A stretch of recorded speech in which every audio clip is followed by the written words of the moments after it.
Bismillahirrahmanirrahim. Assalamualaikum warahmatullahi wabarakatuh. Alhamdulillahi rabbil alamin. Wabihi nasta'in ala umurid dunya waddin. Wassalatu wassalamu ala ashrafil anbiya'i wal mursalin wa ala alihi wa sahbihi ajma'in. Subhanaka la ilma lana illa ma 'allamtana innaka antal alimul hakim.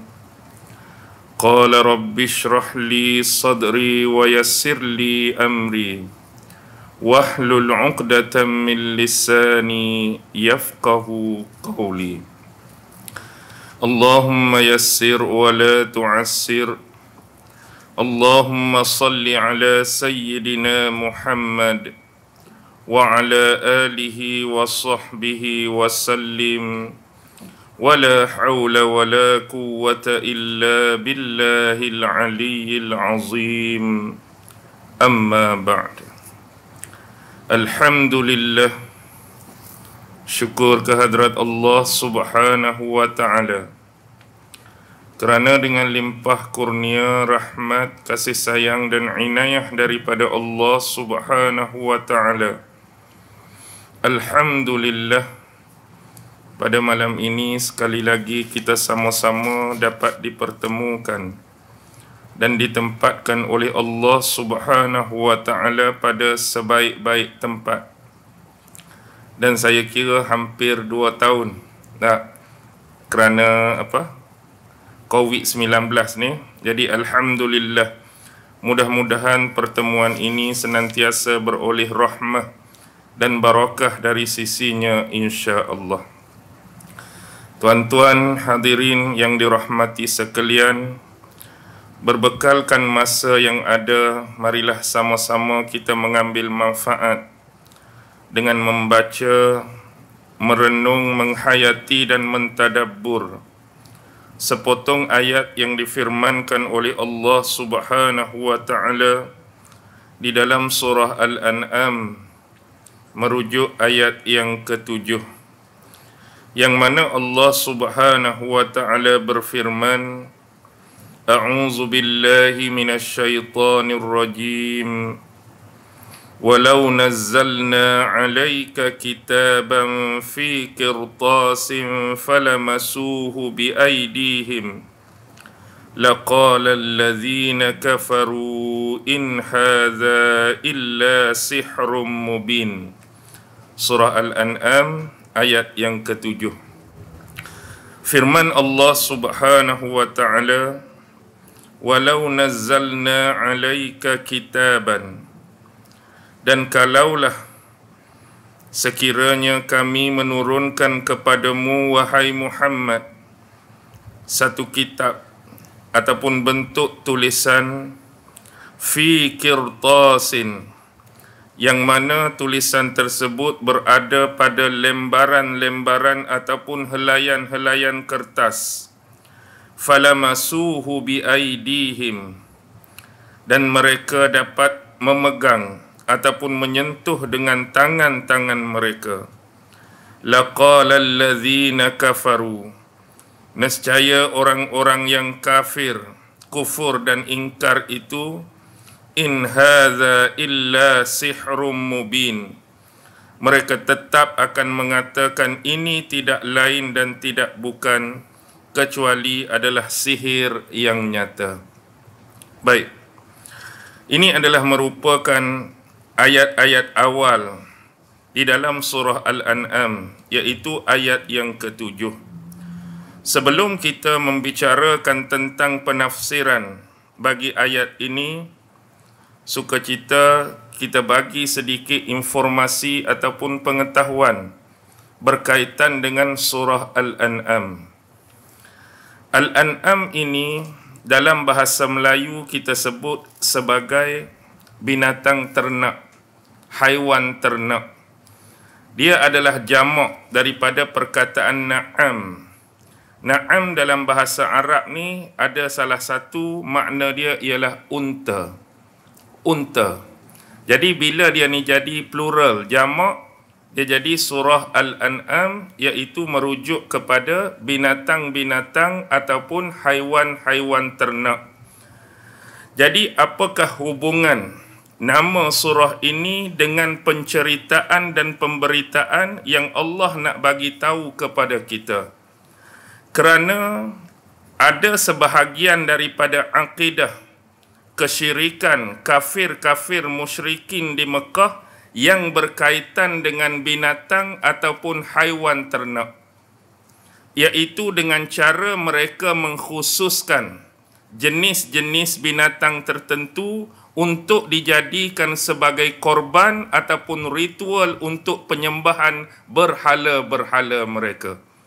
Jadi hubungan dianya ada kepercayaan syirik dalam otak, dalam kepala kafir-kafir musyrikin Mekah ni tentang jenis-jenis dan haiwan tertentu yang mereka anggap hak inilah yang paling baik, hak inilah hak paling molek, hak inilah hak paling cantik untuk dipersembahkan kepada berhala-berhala yang menjadi pujaan dan sembahan mereka. Baik, surah Al-An'am ini adalah merupakan surah yang ke-6 mengikut tertib dan susunan Al-Quran. Mula-mula surah Al-Fatihah, yang kedua surah Al-Baqarah, yang ketiga surah Ali Imran, yang keempat surah An-Nisa, yang kelima surah Al-Ma'idah. Mari nombor 6 ni ialah surah Al-An'am. Begitu indah, cantik dan seninya tertib susunan Al-Quran ini adalah merupakan secara tauqifi. Ini adalah merupakan perintah dan arahan daripada Allah Subhanahu wa Ta'ala. Sebagai contoh, kalau kita melihat bentuk-bentuk ataupun tadarrush peringkat penurunan Al-Quran kepada Nabi Muhammad sallallahu alaihi wasallam, kalau kita nak ambil secara objektif dan realistik, patut hak mula-mula turun, hak itulah paling awal duduk depan. Sebagai contoh, ayat yang pertama turun pada Nabi, ayat 1 hingga 5 surah apa? Yang kita baca, Iqra' bismi rabbikal ladzi khalaq, surah Al-Alaq. Patut dah hak ni mula-mula turun, hak itulah paling awal dalam tertib susunan Quran. Tapi tidak demikian. Jadi Rasulullah diarahkan dan diperintahkan tertib dan susunan Al-Quran ini secara tauqifi, maksudnya sudah ditentukan, hak ni paling awal letak, surah ni yang kedua, surah ni yang ketiga, surah ni ke seterusnya. Dalam surah-surah tersebut pula, ayat ni kena duduk di sini, ayat ni kena duduk di sini, ayat ni awal, ayat ni tengah, ayat ni kedian. Jadi itu adalah secara tauqif. Jadi bila kita tengok, kita tolak dulu surah Al-Fatihah, kita tengok surah hak lepas Al-Fatihah yang pertama adalah surah Al-Baqarah. Surah Al-Baqarah adalah merupakan surah Madaniyah. Apa maksud surah Madaniyah? Surah yang diturunkan di Madinah. Dan ini adalah surah yang paling panjang dalam Quran, iaitu 286 ayat. Apa isi kandungan utama, main point ataupun tema surah Al-Baqarah? Dalam surah ni Allah nak menceritakan tentang satu golongan yang sesat. Apa dia golongan yang sesat itu? Adalah merujuk kepada golongan-golongan Yahudi. Kalau kita baca surah Baqarah ni saja-saja, dalam tu kebanyakan cerita dia tentang Nabi Musa dengan Bani Israel. Jadi Allah nak cerita kesesatan satu golongan yang nama Yahudi pada awal surah Baqarah. Masuk surah seterusnya adalah surah Ali Imran. Surah Ali Imran juga adalah merupakan surah Madaniyah yang diturunkan di Madinah. Surah Ali Imran, Allah nak cerita satu lagi golongan yang sesat, yang selalu sinonim Allah sebut dalam Quran. Kalau sebut Yahudi, Allah akan sebut Nasrani. Yang di akhir surah Al-Fatihah tu, Siratal ladzina an'amta alaihim ghairil maghdubi alaihim, merujuk kepada golongan Yahudi, waladdallin tu. Itu golongan yang disesatkan, iaitu golongan Nasrani. Jadi untuk surah Ali Imran, Allah nak cerita satu golongan sesat yang dinamakan Nasrani. Bila masuk yang ketiga, surah An-Nisa. Walaupun nama dia surah An-Nisa, tema khusus dia ialah menceritakan keistimewaan wanita, tetapi di dalam tu sekali lagi Allah cerita satu golongan yang sesat, iaitu golongan munafikin. Dalam surah An-Nisa, Allah cerita golongan sesat yang dinamakan munafikin. Golongan yang munafik, yang jenis bertalam dua muka. Bila sebut munafik ni, dia tak kira bangsa apa dia sekalipun, warna kulit apa sekalipun, sifat munafik ni boleh kena pada sesiapa saja. Bukan kita kata kita ni orang Islam beriman kepada Allah dan segala rukun iman, tak boleh kena, tak akan kena sifat munafik. Tidak ada jaminan. Sesiapa pun boleh terkena dengan sifat-sifat tersebut. Bila mari yang keseterusnya surah Al-Ma'idah, Allah Subhanahu wa Ta'ala menggabungkan kembali ketiga-tiga golongan sesat ini dalam satu penceritaan.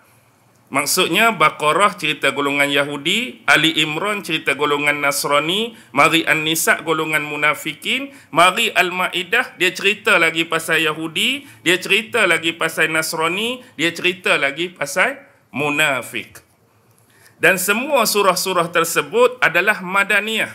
Tapi bila masuk yang ke-6 surah Al-An'am, inilah surah pertama dalam tertib dan susunan Al-Quran adalah surah Makkiyah. Jadi daripada awal kita sebut Baqarah tadi sampai Maidah tu semua Madaniyah. Mari Al-An'am ni adalah surah pertama, surah Makkiyah. Dan ini adalah merupakan surah yang paling besar yang merujuk kepada penisbahan Al-Makkiyah. Kerana apa? Kerana surah ni mengandungi berapa ayat? Berapa ayat surah Al-An'am? 165 ayat. Surah besar tu bermaksud surah yang panjang ayat-ayat di dalamnya.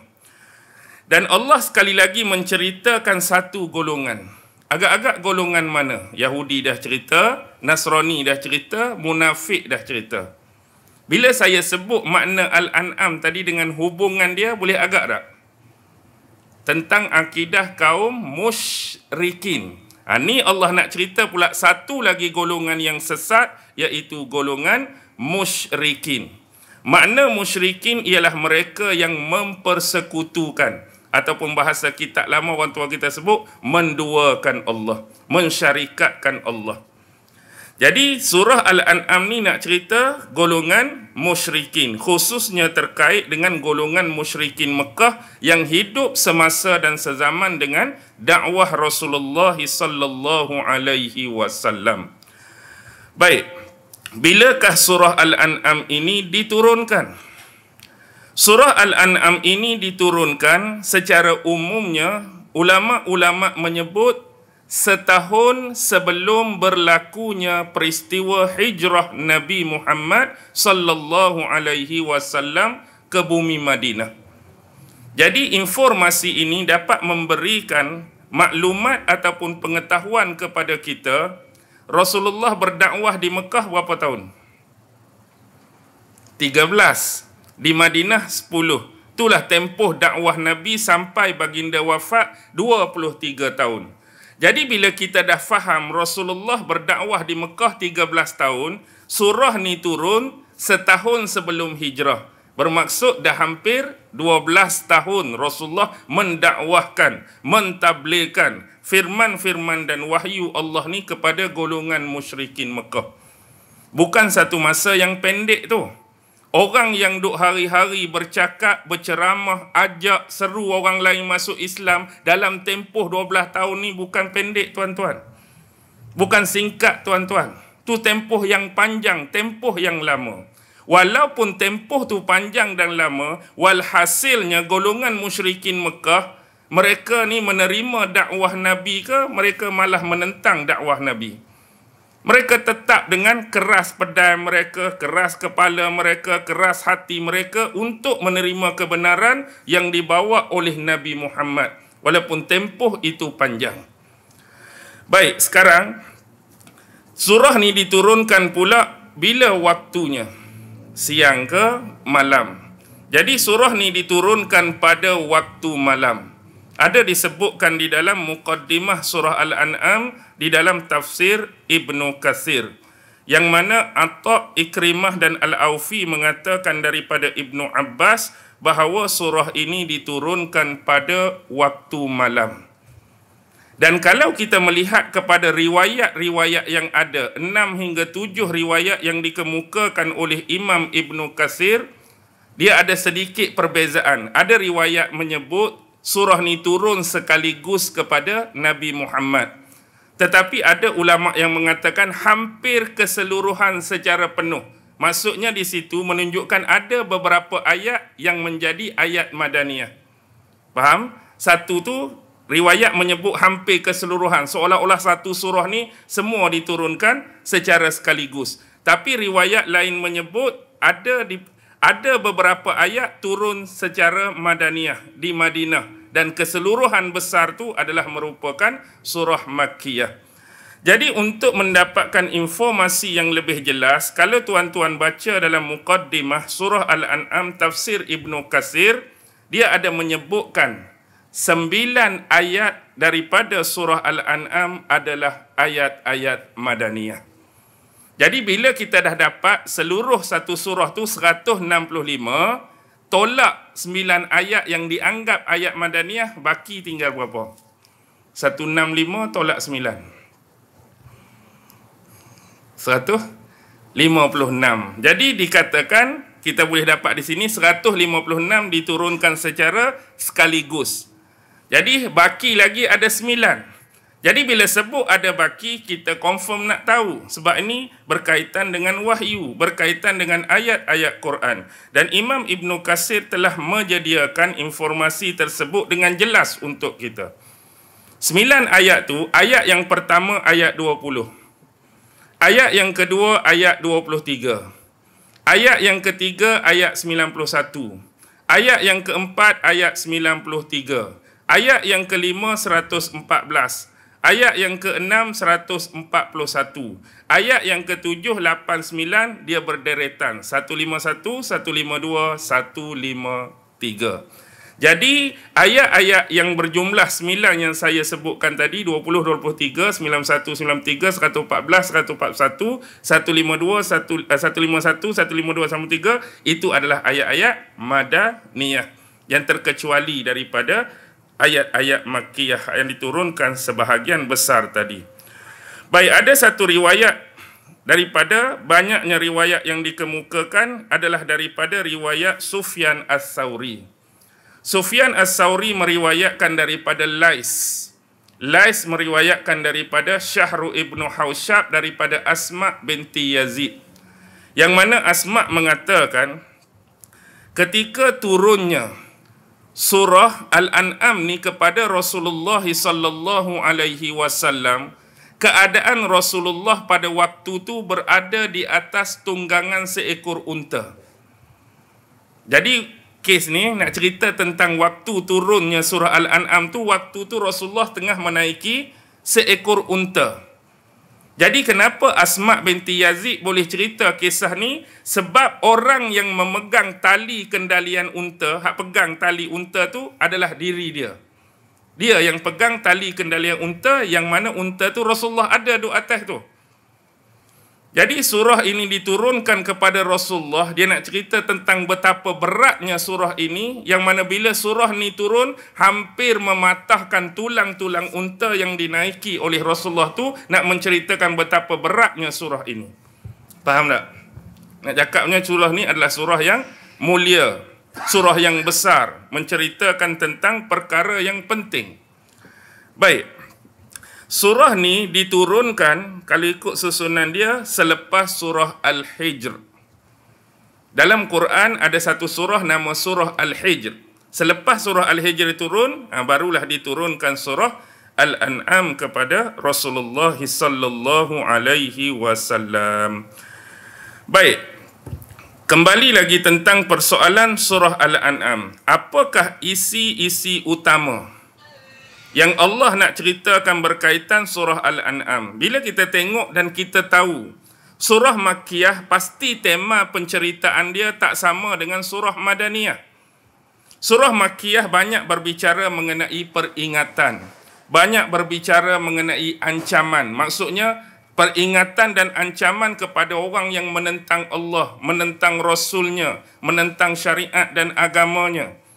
Dengan kata lain, selain daripada itu adalah tentang tauhid, tentang keesaan Allah, bagaimana beriman kepada Allah dengan cara yang sebenar, bagaimana nak menyembah dan mengabdikan kepada Allah dengan cara yang sebenar, bagaimanakah nak menjaga akidah daripada terjebak jatuh kepada perkara-perkara yang boleh mensyirikkan Allah.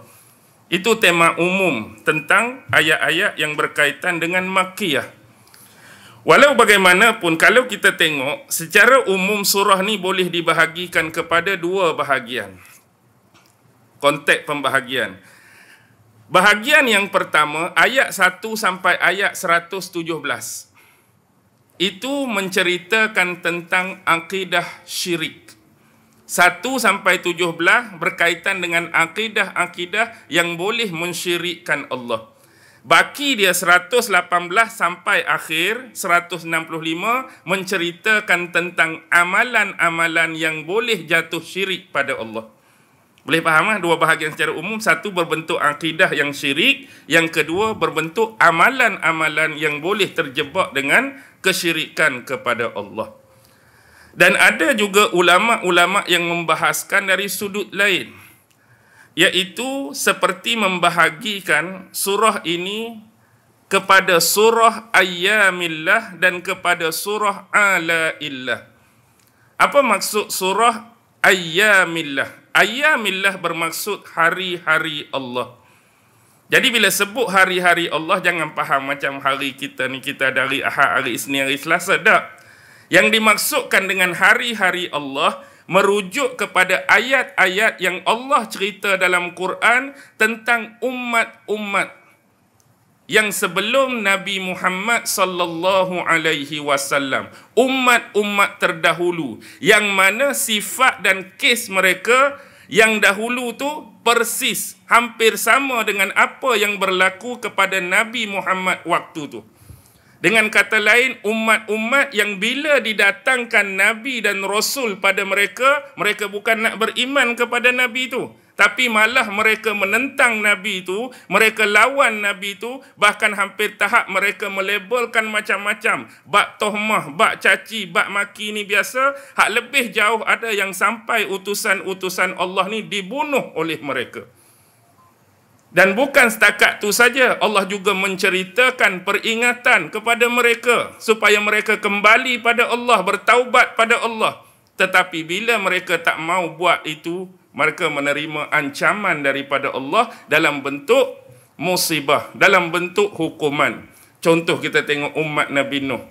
Tak dengar kata juga Allah hantar banjir, contoh secara umum. Umat Nabi Hud, kaum Ad, bagaimana hukuman Allah. Mari umat Nabi Ibrahim, bagaimana hukuman Allah. Bagaimana tentang kaum Samud Nabi Saleh, berlaku gempa bumi, mari petir sabung menyabung. Umat Nabi Lut, Allah terbalikkan bumi. Jadi cerita-cerita macam ni untuk memberikan peringatan dan ancaman bahawa apa yang kamu buat pada Nabi Muhammad ni bukan kali pertama. Umat-umat dulu dah buat perkara yang sama pada Nabi-Nabi dan Rasul mereka. Akhirnya itulah yang Allah bagi pada mereka. Tak takutkah kamu dengan ancaman tersebut? Itu maksud Ayyamillah tadi. Allah cerita tentang umat terdahulu. Kalau surah Alaillah ni bermaksud nikmat-nikmat yang diberikan oleh Allah. Tentang pemberian-pemberian Allah. Allah bagi kita hidup di atas muka bumi ni, Allah buat bermacam-macam. Alam semestanya, Allah buat mataharinya, Allah buat bintangnya, Allah buat bulannya, Allah buat langitnya, Allah buat buminya, Allah buat binatangnya, supaya kita ni dapat berfikir tentang kewujudan dan kebesaran Allah. Untuk menambahkan dan meneguhkan keimanan kita pada Allah. Allah suruh fikir nikmat dia, bukan setakat tu. Bahkan tubuh kita ni Allah suruh fikirkan. Untuk lihat kepada diri kita sendiri, apakah kamu tidak melihat? Allah bagi semua ni free, percuma. Yang Allah minta cuma beriman pada dia. Menjalankan amanah. Setiap perintah kamu kena ikut, hak aku larang kamu kena tinggal. Jadi kalau kita nak kira hak dengan nyawa duk keluar masuk ni, siapa boleh bagi kat kita? Siapa boleh bagi kat kita? Mata kita hak boleh tengok. Orang buta pun dia ada biji mata tu, tapi kemampuan melihat ada ke tak ada? Tak ada. Satu nikmat untuk kita berbanding dia hak boleh tengok, dia tak boleh tengok.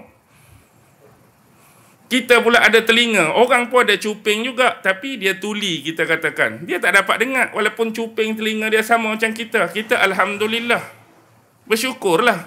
Ada orang ada mulut, ada bibir macam kita, ada gigi macam kita, ada lidah macam kita, tapi bisu. Rambut ke apa ke semua. Kadang-kadang orang tu Allah tak kurniakan rambut, memang sejak lahir botak sampai lah ni pun botak. Dia tu kalau boleh habis tu pi apa Yunam ke apa nama lagi. Kan nak suruh tumbuh tu punya pasal. Tak tumbuh-tumbuh juga. Dekat kita hari ni nikmat lah rambut tu. Jadi jagalah nikmat tersebut. Allah suruh tengok langit sebagai contoh. Bagaimana aku meneguhkan, bagaimana aku menetapkan, bagaimana aku menyeimbangkan dia.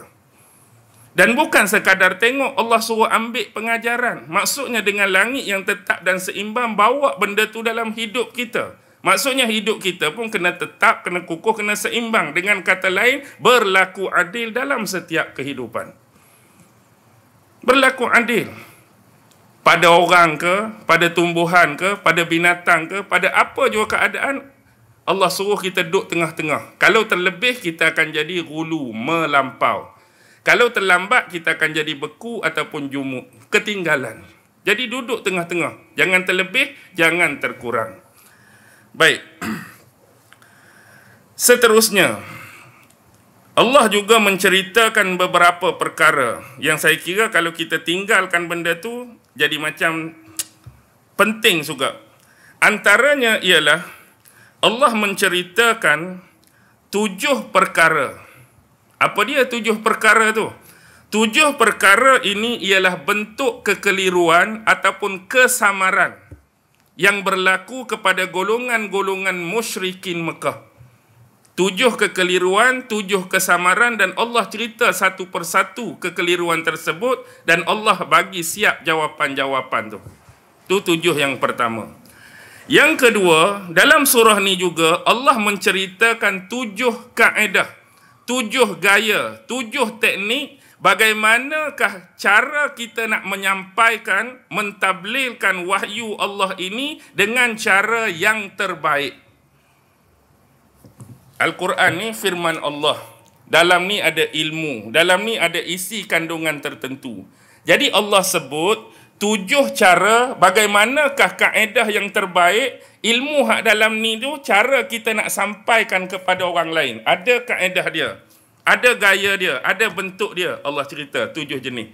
Baki lagi, kalau kita nak guna selain daripada yang Allah sebut, dia tak jadi masalah.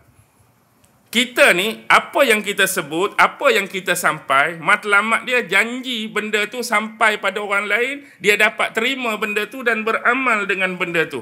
Apa kaedah sekalipun. Contoh di sekolah. Di sekolah ni nama-nama kaedah tu, kalau hari ni kita nak mengisi kaedah yang kita guna dalam kelas tu untuk ajar murid hari tu hari ni, macam-macam nama. Siapa ada cikgu kat sini? Kalau tuan-tuan tengok, contoh, ada bukan kata berbelas, berpuluh kaedah tu, kaedah ni. Adakah bila kita baca berpuluh kaedah tu, satu tu ada dalam Quran? Tak ada.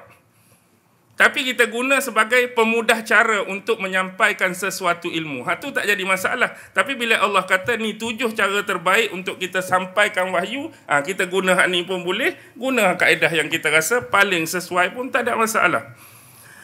Yang ketiga, ada 7 lagi Allah cerita, iaitu 7 sebab mengapa kafir-kafir musyrikin Mekah tetap bertahan dengan kekafiran mereka. Pasal apa ni? Aduk keras sangat, tak berdegih sangat ni. Allah cerita 7 sebab. Pasal apa mereka kekal dengan kekafiran tu? Tetap tak mau beriman, tetap tak mau terima Nabi Muhammad itu sebagai seorang Rasul yang diutuskan oleh Allah pada mereka. Baik, saya kira agak panjang lah tu mukadimah. Ayat baca duk tinggal ni kan. Kita baca ayat. Baik, ayat yang kita baca tadi, walau nazzalna alaika kitaban fi qirtasin falamasuhu bi aydihim laqala allazina kafaru in haza illa sihrum mubin. Jadi ayat ini adalah 7 yang pertama saya sebut tadi. Apa dia 7 yang pertama saya sebut tadi? 7 kesamaran dan 7 kekeliruan yang dikemukakan kafir musyrikin Mekah dalam hak 7 tu. Ni salah satu dia. Baik, kita tengok apa kekeliruan dia. Kalaulah sekiranya kami menurunkan kepadamu wahai Muhammad satu kitab ataupun satu bentuk tulisan di atas lembaran dan helaian kertas, dan kemudian mereka menyentuh, memegang benda tersebut dengan tangan-tangan mereka, nescaya mereka akan tetap mengatakan ini tidak lain dan tidak bukan adalah apa? Sihir yang nyata. Apa yang berlaku sebenarnya? Dalam ayat ni Allah nak memerihalkan ataupun menceritakan penolakan kaum musyrikin Mekah terhadap risalah yang dibawa oleh baginda sallallahu alaihi wasallam. Antara contoh kekeliruan dan kesamaran mereka, mereka minta benda yang mengarut. Hak mengarut pertama mereka minta benda ni. Apa dia? Tema nak bagi budak faham, kami tak akan percaya kalau kami tak tengok benda tu depan mata kami sendiri. Hak mudah nak faham. Kami tak akan beriman, kami tak akan percaya, kami tak akan dengar selagi benda tu tak berlaku depan mata kami. Jadi bila dia nak suruh benda tu, dia minta apa? Dia minta kitab Al-Quran tu turun daripada langit, disaksikan oleh mata-mata mereka. Bila kitab tu turun, kami boleh tengok, kami boleh belik, kami boleh pegang, kami boleh kongkong ni, barulah kami beriman. Nak cakap sebenarnya bukan nak beriman, dalam hati tu nak tolak. Tapi dia datang di sini seolah nak menguji Nabi, mampu tak Nabi tu tunaikan permintaan mereka supaya Quran tu turun sekaligus tu depan mata mereka dan disaksikan oleh mereka. Kalau sungguh boleh buat aku tu, baru kami beriman, baru kami percaya. Ni adalah antara permohonan mengarut. Ada lagi mereka nak tengok Allah, mereka nak tengok malaikat, mereka nak utusan tu bukan dalam kalangan manusia. Muhammad ni manusia macam kami. Kami nak kalau diutuskan utusan Rasul tu mesti dari kalangan malaikat. Macam-macam.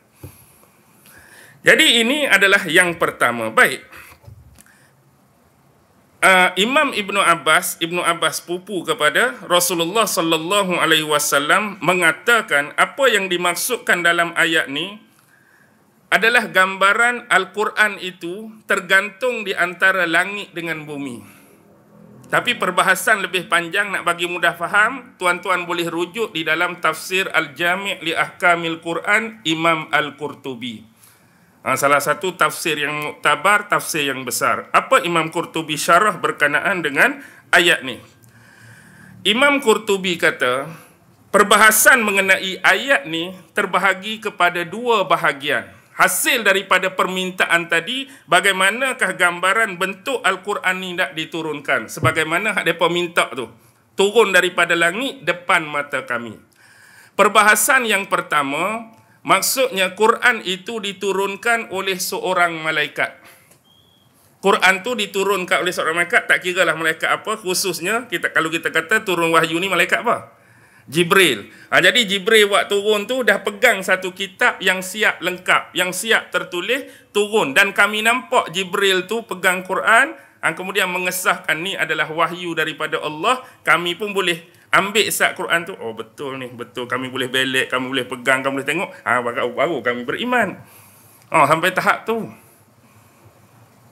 Yang kedua gambaran dia ialah biar Al-Quran tu turun, bermula daripada langit tu, layan muka surat dia ni seolah-olah bertangkup. Kita ambil semua muka surat Quran ni, kalau bayangkan kita cabut, kita tangkup hujung-hujung dia tu, macam kita tampal gam, pak, biar bermula daripada langit sampai yang ayat terakhir tu duduk depan dia.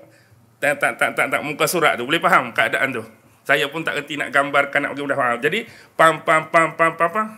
Jadi kamu boleh tengok benda tu terjadi. Sungguh barulah kami beriman, barulah kami percaya. Agak-agak Allah nak tunaikan tak? Agak-agak Allah nak tunaikan tak? Sebab Allah dah tahu. Dalam ayat ni juga Allah dah bongkar dan selongkar niat hati mereka tu. Minta macam-macam ni, kalau kamu nak beriman, no problem, tak ada masalah. Kalau kami buat sungguh, kamu beriman. Ni jelas disebutkan di belakang. Secara orang kafir tu kata, ni tidak lain tak bukan adalah sihir. Tu pun dia nak kata sihir lagi.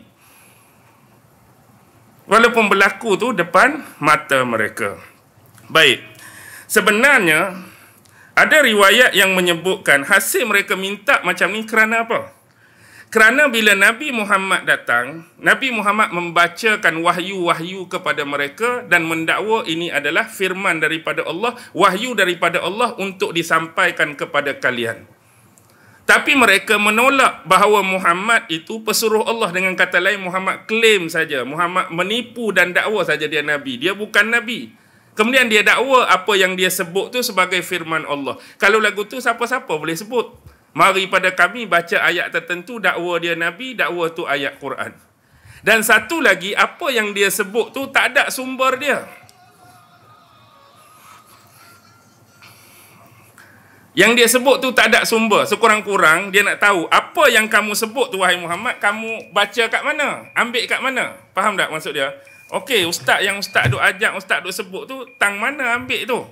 Tang mana ambil tu? Jadi dia nak tu tunjuk, ni saya ambil muka surat sekian, ni sekian. Baru okey. Jadi kamu ni mari duk sebut, kitabnya mana? Sumbernya mana? Puncanya mana? Sebab ada juga disebutkan, sebahagian mereka tu ada pengetahuan dan kefahaman Taurat Nabi Musa dulu turun pada Nabi Musa bentuk mana? Taurat Nabi Musa dulu turun bentuk mana? Kan Taurat turun sekaligus pada kepingan-kepingan alwah yang sudah siap tertulis pada Nabi Musa dulu. Ada kepingan-kepingan, wallahu alam bagaimana rupa dia, bentuk dia, tulisan dia, bahasa dia tu, tapi dah ada siap tertulis. Jadi walaupun Nabi Musa tu menyampaikan, ada benda yang menjadi sandaran tu. Ni wahyu daripada Allah. Jadi kamu mari ni pompang bila tanya, mana? Faham tak maksud tu? Jadi nak benda tu. Jadi kalau kamu kata tu kitab, buat turun dah. Tu yang jadi sebab kepada minta benda tu tu. Okey. Fi qirtasin. Tulisan tu pula atas kertas. Atas kertas. Baik. Atas kertas ni, kalau kita tengok, satu benda yang kita boleh ambil iktibar untuk kita fikir. Bila kita tengok sejarah awal penulisan Al-Quran, tuan-tuan tengok sejarah penulisan Al-Quran. Biasanya penulisan Al-Quran ni sumber tempat pengambilan ayat-ayat tu ditulis tak akan lari lah. Sekurang-kurangnya 3 benda ni. Pertama, ayat-ayat Al-Quran dulu ada sahabat yang menuliskan pada kulit-kulit binatang. Kulit binatang. Yang kedua pada batu-batu. Yang ketiga pada tulang-tulang. Ni standard. Pernah tak ada jumpa ayat-ayat Quran tu ditulis pada kertas? Hak nak ambil balik, hak nak kumpul ni. 3 ni saja. Tapi permintaan ni agak luar biasa kan? Atas kertas tu. Maksudnya dia nak apa? Dia cuba lari daripada kebiasaan tu. Kebiasaan tu. Nak yang tu tulis tu daripada sesuatu yang sukar didapati.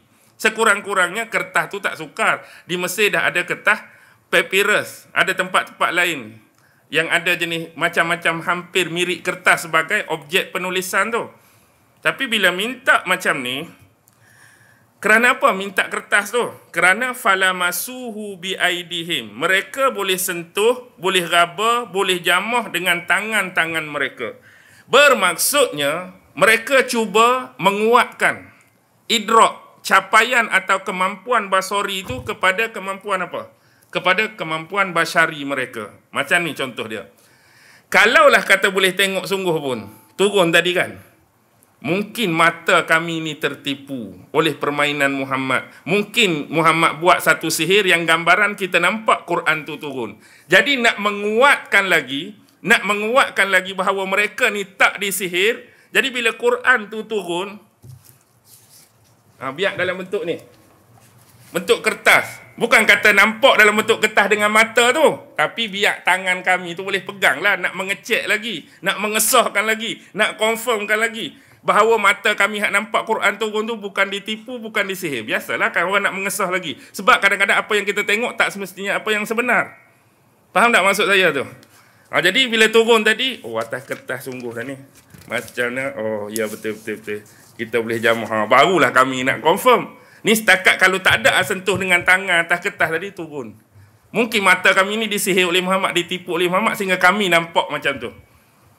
Kemas jugalah dia punya hujah tu. Konon-kononnya. Tapi beriman ke tak beriman? Tetap sama. Tak mau beriman. Baik. Ada riwayat dalam beberapa tafsir, antaranya Imam Baghawi. Imam Baghawi menyebut ayat ni sumber rujukan dia daripada Al-Kalbi dan Muqatil. Walaupun Al-Kalbi dan Muqatil ni ada sebahagian besar ulama mempermasalahkan tentang kredibiliti keilmuan mereka. Tapi kita juga harus jujur dari sudut penakolan apa yang disebut, walaupun dipertikaikan apa yang disebut tu kita nak tahu benda tu ada. Jadi dikatakan ayat ni diturunkan kepada 3 orang.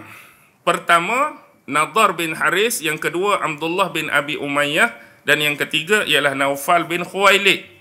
Bahawa mereka pernah berkata kepada Nabi Muhammad, kami sesekali tidak akan beriman kepadamu, wahai Muhammad, kecuali sekiranya Al-Quran itu diturunkan kepada kami depan mata kami, dan menurunkan Al-Quran itu dibawa oleh 4 orang malaikat.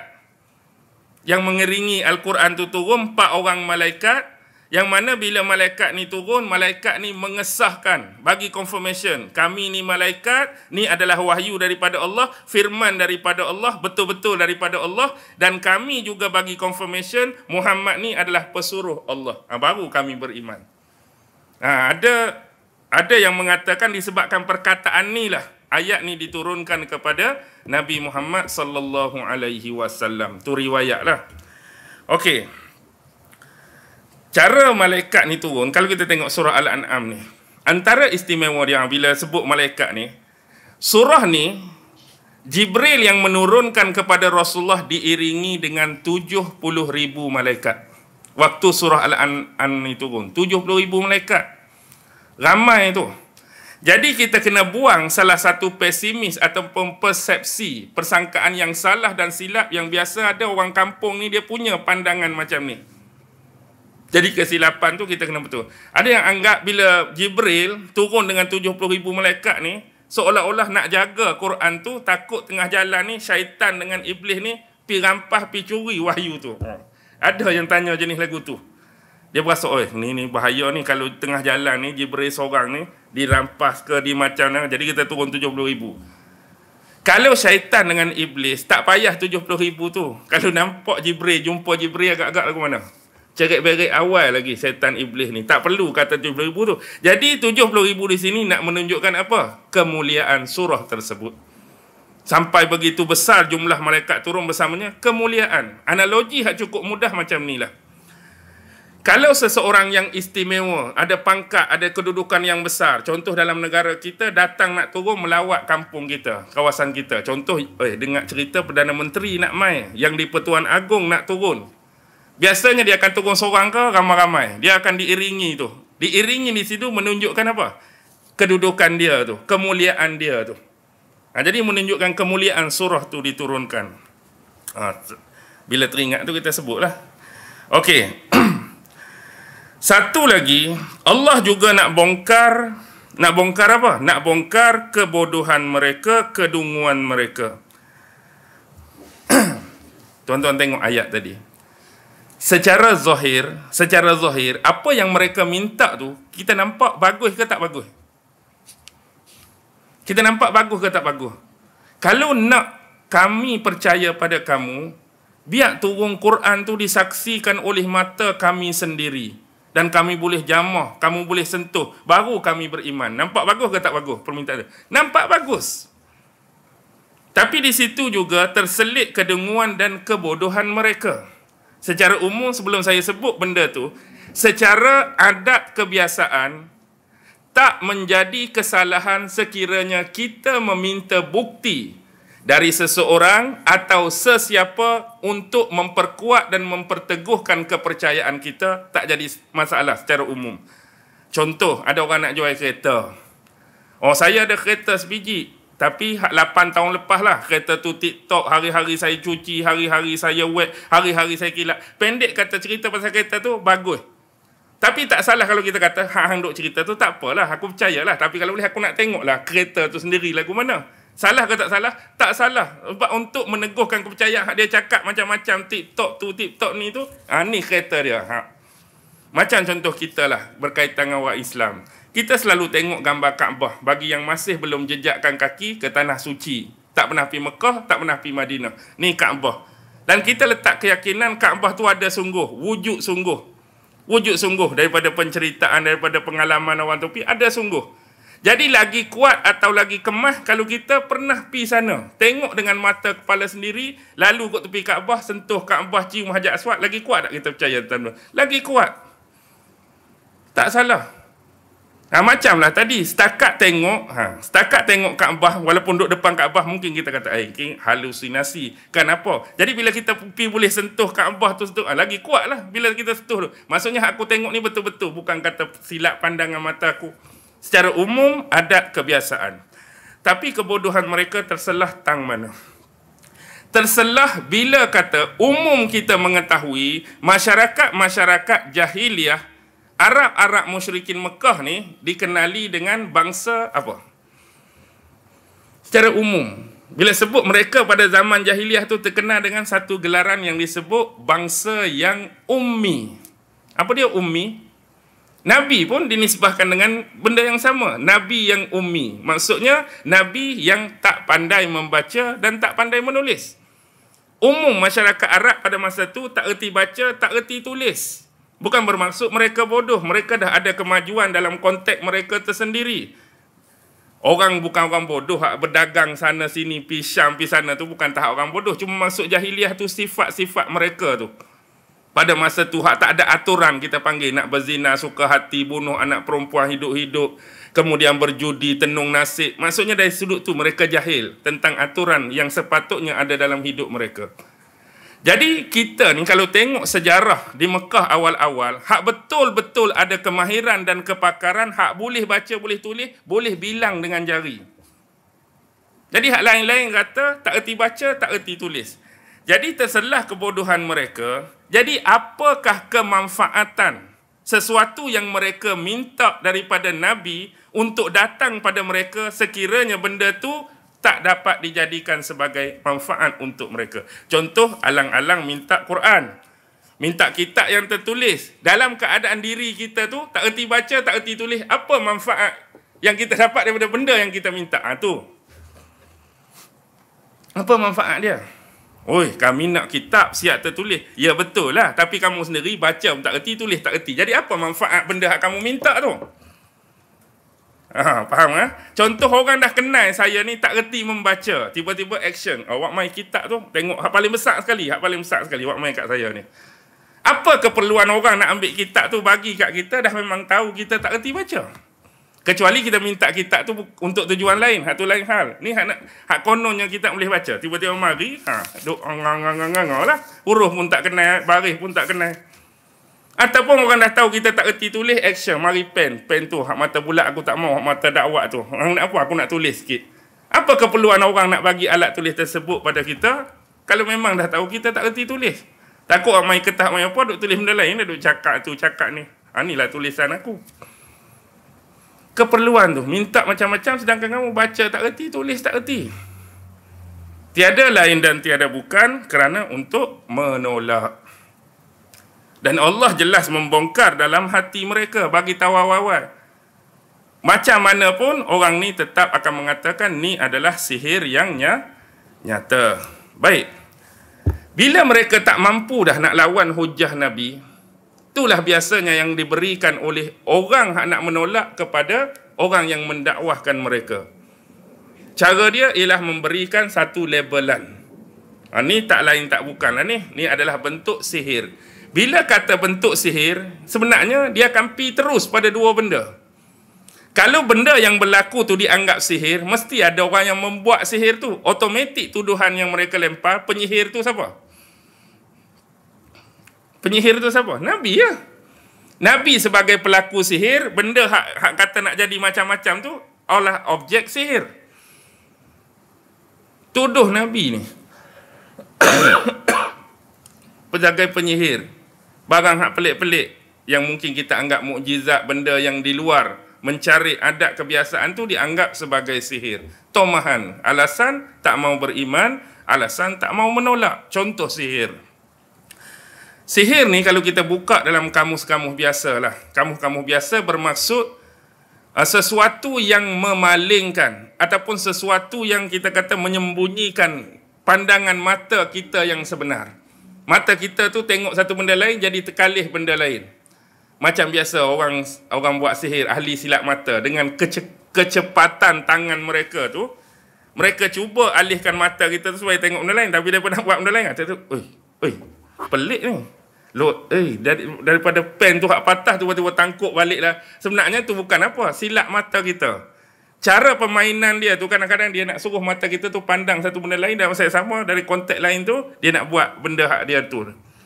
Itu tak apalah, silap mata biasa-biasa ni kita kata hak sihir. Baik, adakah sihir benar-benar berlaku? Ya. Kita tak boleh nak menafikan sihir. Sebab sihir ni antaranya Allah sebutkan kalimah sihir dalam Quran, objek sihir. Bahkan dalam hadis sekalipun banyak berbicara mengenai sihir. Bahkan ada hadis yang menceritakan Rasulullah sendiri pun pernah disihir. Antara sebab-sebab turun dua surah tu, Qul a'udzu bil falaq dengan Qul a'udzu bin nas, sebab apa? Sebab Rasulullah disihir. Siapa yang sihir? Saya terlupa tu. Labid bin A'sam ke? Yahudi tu. Kalau salah tolong betulkan lah. Seingat saya lah tu. Dia sihir, dia ambil apa? Rambut tu dia pintal-pintal, dia pergi letak dalam sebuah perigi tu. Jibril turunkan di kaki Nabi bagi tahu kamu disihir. Benda sihir tu duduk tempat sekian-sekian. Dan kemudian diperintahkan sahabat turun pula ambil objek barang sihir tu. Nak menunjukkan Rasulullah sendiri pun dalam hidup baginda pernah disihir. Rasulullah pun pernah disihir, apatah lagi kita untuk orang sihir. Bukan minta orang sihir kita. Kalau orang nak sihir tu lagi-lagilah boleh, lagi-lagilah dapat. Cuma antara kuat ataupun lemah kita mempertahankan sihir yang orang nak sihir kita. Bila terkait dengan pandangan mata ni, mengelabui pandangan mata, kalih pandangan mata, sebab tu kita dalam Islam ni bila mari bulan Ramadan, dia ada satu kalimah yang hampir sama. Sebab kosakata Arab ni, dia dekat-dekat. Bila waktu kita bangun, pukul 3, pukul 4 pagi tu, biasa kita nak buat apa? Bulan Ramadan. Bangun pukul 3, bangun pukul 4. Nak makan? Nak makan sahur. Tengok kosakata kalimah. Sahur pun daripada sin, ha, ra. Sama macam kalimah sihir tu. Maksud sihir di sini bukanlah perbuatan makan sahur tu, perbuatan sihir. Sahur, kalimah sin hara dalam sahur tu menunjukkan keadaan cuaca ataupun waktu pada masa tu. Menunjukkan waktu sahur adalah waktu yang gelap, yang paling gelap, yang kalau mata kita memandang pada cuaca waktu tu tak nampak apa-apa. Faham tak perkaitan dia? Umum makna sihir tadi kita kata yang boleh kalih mata jadi benda hak sebenar, bukan benda hak betul. Jadi sihir hak pada sahur simhara tu berkaitan dengan waktu tu. Kalau mata kita tanpa bantuan alat apa tengok, memang waktu sahur ni waktu yang gelap. Mata kita tak boleh pandang, walaupun celik, walaupun tak buta, kita tak akan nampak apa-apa di dalam keadaan tersebut. Contoh kita kata sihir. Kalau ada orang sihir kita, keadaan kita muka pun reyok ke, badan jadi lemah, badan jadi kuruh, kita pun ambil kesempatan pergi jumpa dengan pakar-pakar perubatan. Jumpa doktor tu, jumpa doktor ni. Kadang-kadang, bila pergi jumpa doktor, doktor tak boleh nak selesaikan. Tengok pada keadaan, tubuh tuan ni macam tuan sedang sakit. Dah muka lagu ni, tubuh kurus kering. Tapi bila saya cek, darah okey. Kecing manis tak ada, kolesterol baik, semua baik. Pendek kata dengan pendekatan daripada perubatan moden ni tak dapat nak detect, tak dapat nak trace apa sakit sebenar ni. Cek semua ni. Kan kami nak guna alat sekalipun, apa nama dia, stetoskop ke teleskop ke, kami cek pun ada tak nampak, tak ada nampak apa. Bukan kata, oh ya betul, tadi tak guna alat, tengok ada setan 2 ekor rupanya, ada satu duduk dekat pinggang, contoh. Tak ada lah nampak macam tu. Tak akan nampak. Sebab memang dia terlindung dari pandangan mata, daripada asal kalimah. Kita nak bahas kalimah tu. Penyakit tu terlindung, nampak tak mantap, tapi sakit. Begitu juga sihir yang memisahkan antara pasangan dan suami isteri. Contoh, ada seorang kahwin. Perempuan dia dulu ada power lah katakan. Tiba-tiba dengan izin Allah, jodoh dia bukan dengan power dia. Power dia perah.